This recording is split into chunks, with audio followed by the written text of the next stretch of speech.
मौसम का आनंद लीजिए और अंदर आके इतिहास का आनंद ले लीजिए।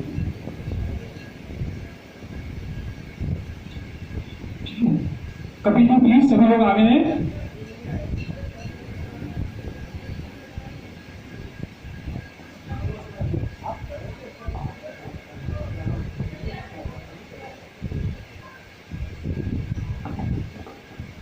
आज के इस कार्यक्रम में मनोज जी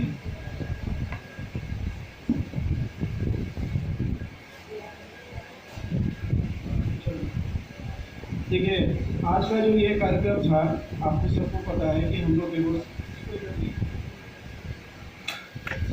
जो प्रोग्राम था, ये डिवोर्स पार्टी है आज आपकी हम सबकी, और डिवोर्स किस कंडीशन में मिलता है उसको समझना पड़ता है।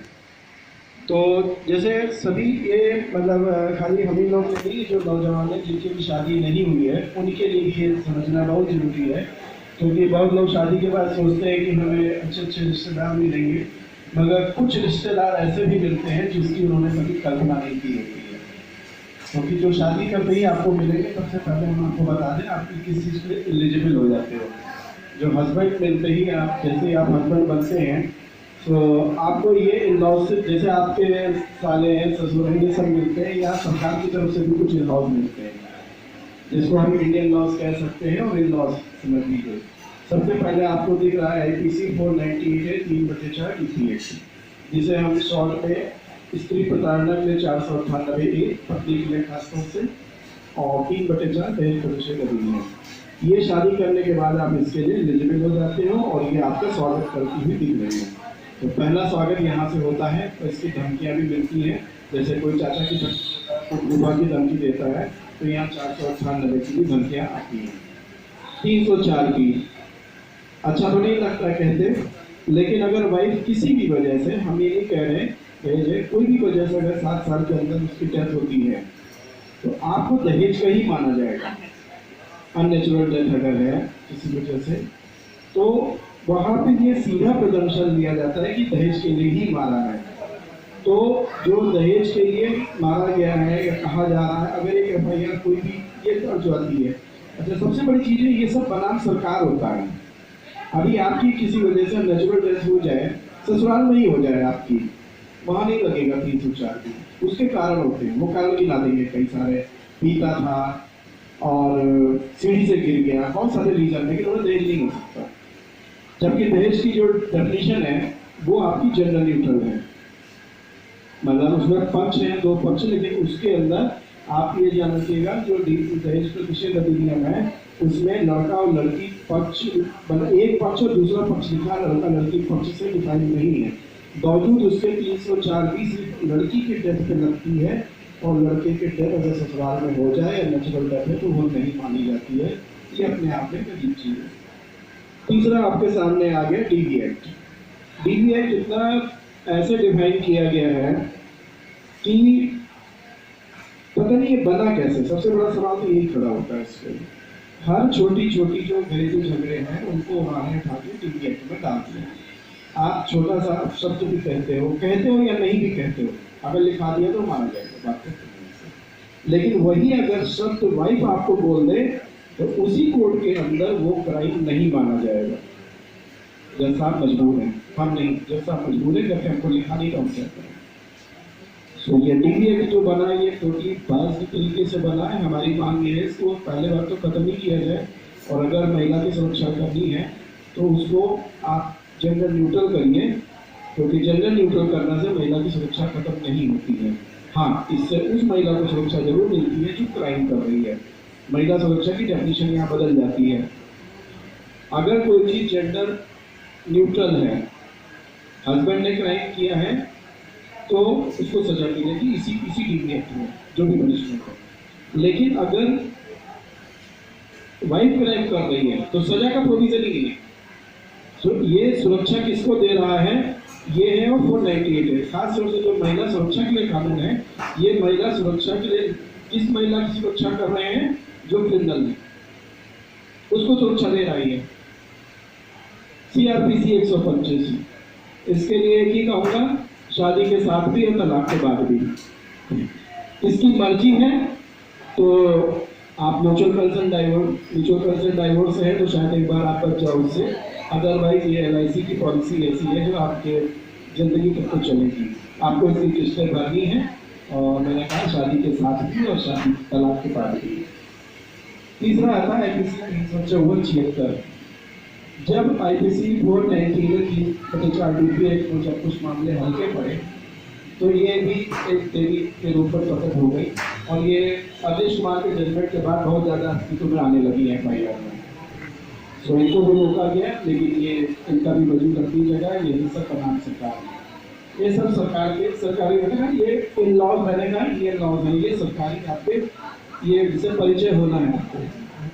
फिर आता है ट्रिपल तलाक, अभी जो जल्दी आया है तलाक के बिद्दत, मतलब इंस्टेंट ट्रिपल तलाक, मतलब खड़े खड़े जो तलाक दे देते हैं, ठीक है वो गलत है, हम भी मानते हैं, उसको विरोध नहीं कर रहा, लेकिन जब वो चीज़ अमान्य है तो उसमें सजा क्यों?